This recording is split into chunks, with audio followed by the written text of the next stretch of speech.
તમારા જીવનને બરબાદ કરતી આ 10 ખોટી આદતો. પહેલું, સમયનો નિકાલ. તમારા સમયનું યોગ્ય આયોજન ન કરવું તમારા જીવનને અજ્ઞાનતામાં ધકેલી શકે છે. બીજું, શારીરિક આરોગ્યની અવગણના. નિયમિત વ્યાયામ ન કરવો અને અસ્વસ્થ આહારથી તમારી તંદુરસ્તી પર અસર પડે છે. ત્રીજું, ખોટી કંપની સાથે રહેવું.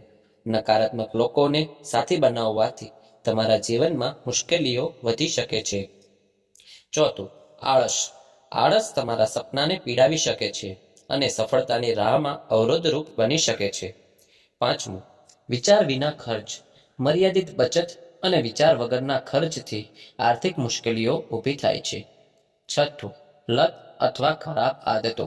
ધૂમ્રપાન, દારૂ અને અન્ય નશાકારક આદતો તમારું આરોગ્ય અને નાણાં બરબાદ કરે છે.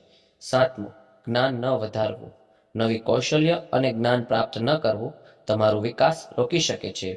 આઠમું, અહમ અને ઈર્ષ્યા. વિનમ્રતા ન રાખવી અને અન્ય લોકો સાથે તુલના કરવી જીવનમાં તણાવ લાવી શકે છે. નવમું, અનુશાસનની અવગણના. દૈનિક જીવનમાં નિયંત્રણની કમી તમારા સફળતાના માર્ગમાં અવરોધરૂપ બને છે. દસમું, વિચારોમાં નકારાત્મકતા. હંમેશા નકારાત્મક વિચારો રાખવાથી તમારી માનસિક શાંતિ અને ઉત્કર્ષ પ્રભાવિત થાય છે. આ આદતો પર સમયસર કાબુ મેળવવું જીવનને વધુ સફળ અને સંતુલિત બનાવવામાં મદદરૂપ થઈ શકે છે.